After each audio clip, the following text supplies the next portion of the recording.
Hello everyone, and welcome back to another Watch Me Work on my channel. In today's video we're going to do a rebalance with my daughter's nails and a new design, and I'm going to share with you the frustrations I had with her new set. So if this interests you, just keep on watching.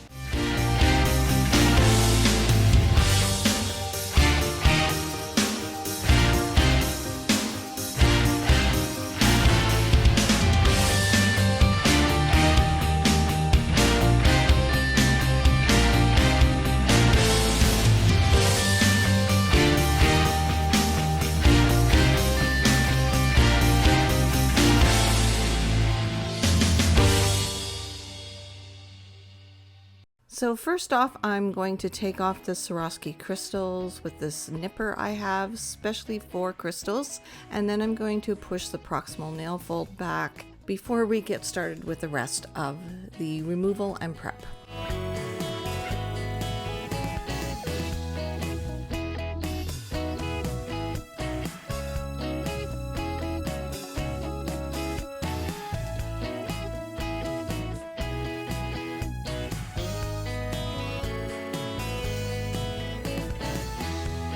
Next, I'm going in with my Orange Crush from Atwood. This is a carbide bit, and I have it at about 25,000 RPM to remove the product. And also I have some sugaring on this set, so I needed a more durable bit to be able to do the work for me.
Then I go in with my medium grit zebra arbor band, and I get nice and close to the natural nail, not on the natural nail, just to remove any lifting that there might be, and also to do a bit of shortening. And any color product that's still on, I like to use an arbor band for this process. Still trying to figure out the right speed to use these arbor bands with my new e-file.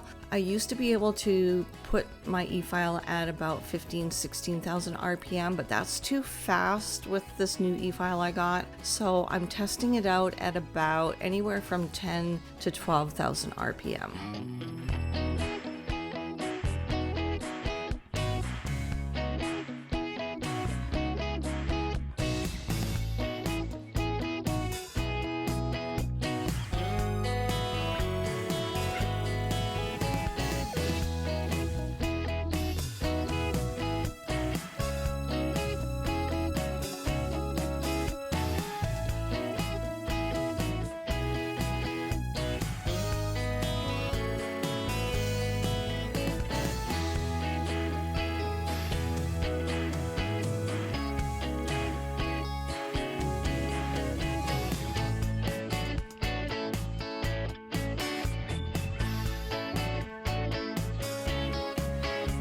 Next, I go in with this cuticle bit. This is an Atwood cuticle bit. It has teeth in it, so it's not a diamond bit. And I'm sorry, I don't know the name of it. And I use this just to kind of lift the proximal nail fold up a little bit. So then when I go in with my next bit, I can get all the cuticle off the nail plate. And I have my e-file set at 9,000 RPM.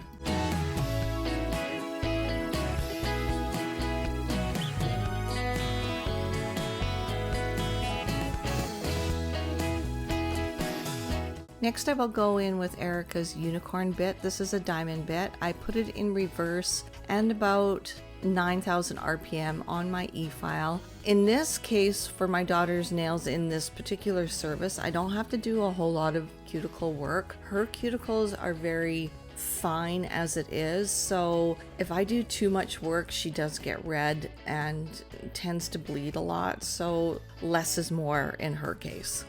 Then with my hand file, I will do some reshaping, and I'm using a 150 grit zebra file. I never used to do this step of shaping the nail. I would do it after the product is on, but I find that if I get the nail to where I want it to be, especially on the free edge, and apply less product to the nail, I'm doing way less filing, and I'm speeding up my time for a service.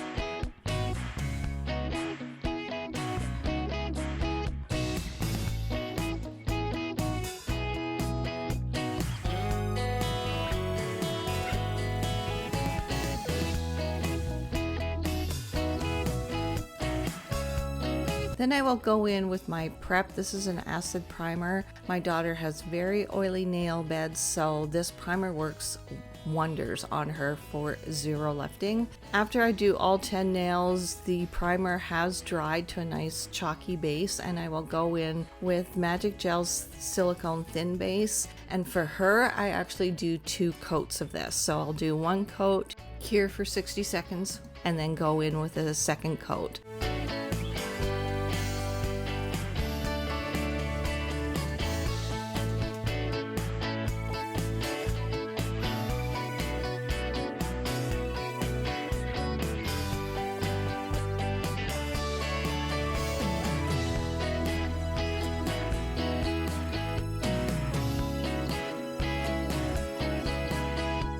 And for the builder gel, I'm going in with Diamond Fibre. This works really well on her, where she gets zero lifting. The occasional break, as she didn't break her index finger, as you can see here, she was picking and totally deformed the shape of the nail, so I had to just remove it and start from scratch. So what I'm doing here is, first I'm applying a very thin layer and getting it right on the nail plate and almost scrubbing it in, and then I will go in with a smaller bead, not a large bead, and put the majority of it to where the growth part is, towards the proximal nail fold, and then float the rest of the gel product towards the free edge. And then when I'm getting closer to the free edge, I will put pressure on my brush a little bit more, so I'm thinning out the gel so I don't get a bulky free edge. And then I will go in with a liner brush and just make sure that the gel is flowing where it's supposed to, along the side walls.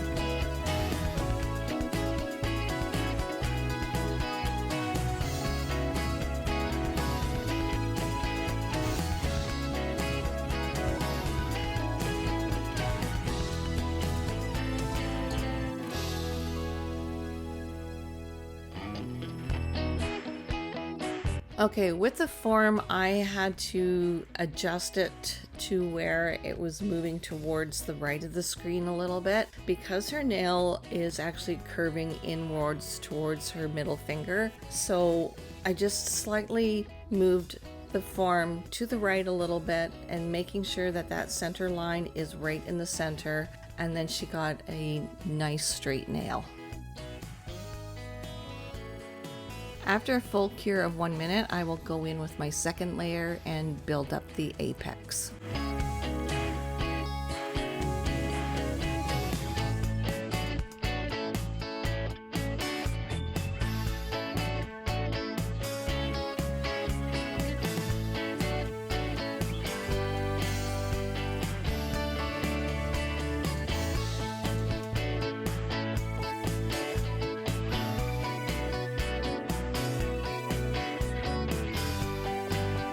Then with my 150 grit zebra file, I will do my finish filing.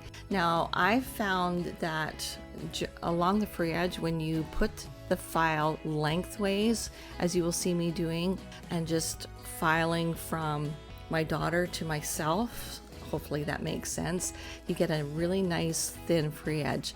And I'm really glad that I did that on this set because, oh my gosh, I struggled. My daughter wanted a certain color. I put it on her. I absolutely hated it, so much so that I wanted just to file everything off and start from scratch again. And you will see coming up here, but thankfully I had the free edge nice and thin that when I had to buff the color and top coat on later on in the video, you will see that I was able to buff that and not take out any strength on the free edge because I had a whole lot of layers going on. So this will make more sense as we get into the video more.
And after all the finish filing is done, I will take this bit from Erica's. It's a diamond bit. I have it in reverse on 9,000 RPM, and I will go over the top of the proximal nail fold and exfoliate that area because sometimes hangnails can surface, so I want to make sure that those are all gone and out of my way so I can get nice and close to the cuticle area with my color. So now that all the filing's done and the dust is removed, I'm going in with Magic Gel's Tackless Hypershine, putting a thin layer on the nails and curing for only 30 seconds because I'm going to do some chrome.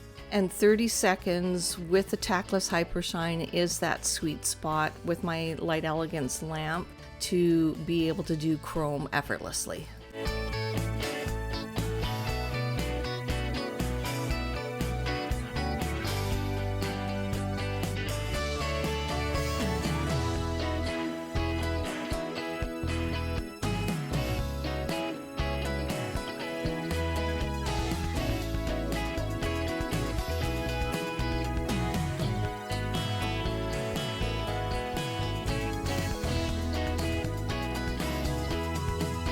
Now I'm going in with my Mirror Chrome from Social Claus. I've had this for about 8-9 years, and I paid a pretty penny for this.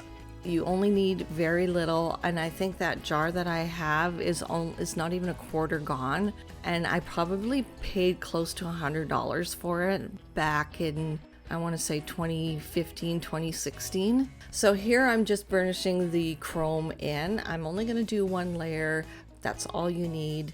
I don't know. This is my favorite mirror chrome because it actually mirrors up very shiny. It's not like that textured, I don't know what that chrome is called, the non-polished chrome where you can't see your reflection. This one you can see your reflection.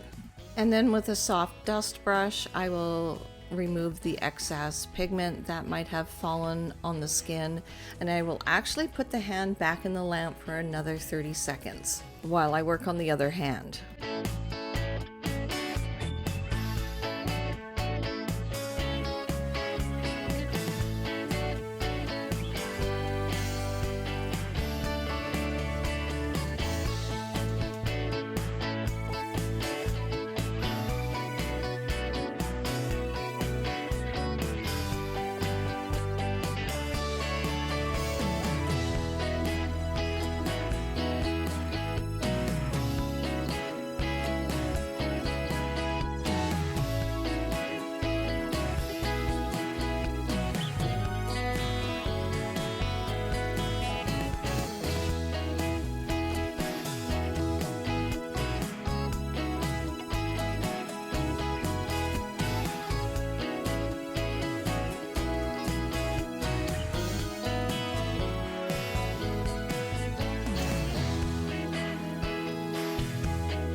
Okay, next I will go in with a 240 grit file and just etch the sidewalls and free edge before I put a base coat on top. This will help prevent your chrome from chipping. I actually get zero chipping when I do this. Remove all the dust before you put your base coat on, and I'm using the silicone thin base.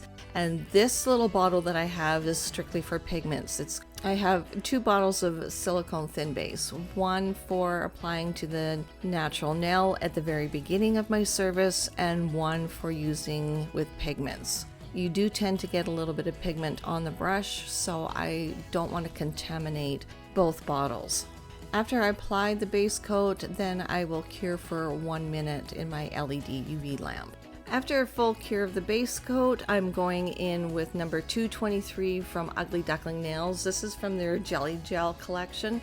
My daughter's husband wanted orange chrome nails for her, and I put this on her and I instantly hated it. I felt like she was pulling green out of this, and it just washed her skin tone out even more. And I've never disliked something so much in my whole entire life. Now, if I was doing tortoise nails, that's fine because you've got some black and some deep browns in there. But this was just puke. It was ugly. I did not like it just on its own. And I thought, okay, let's see how this looks after a second coat. And I felt a little bit better after the second coat. It was a little bit deeper of an orange, not so yucky, greeny orange. And I'm just gonna let you watch me paint this on. Now, don't get me wrong, this is a really nice color to use in art for tortoise nails, but it just did not match my daughter's skin tone at all. I also ended up putting a top coat on thinking that would make things look better too, but it didn't. And when I was done all that, there's 5 layers on her nails, and I buffed everything off to make it nice and smooth. Well, not everything off, but I buffed what I could off, and I went in with number 228, which is a pink. And this gave the look a deeper orange, like a burnt orange. This one I liked better. Not so much for summer, but at least I could let her leave the house knowing that the work that I did on her is mom approved, sort of. Okay, so here's the finished look. This almost looks like a red orange, doesn't it? I should have just opted for number 222 from Ugly Duckling, and I probably would have got the same color, less layers, and I could have been done faster, and I probably could have been a lot happier with the outlook.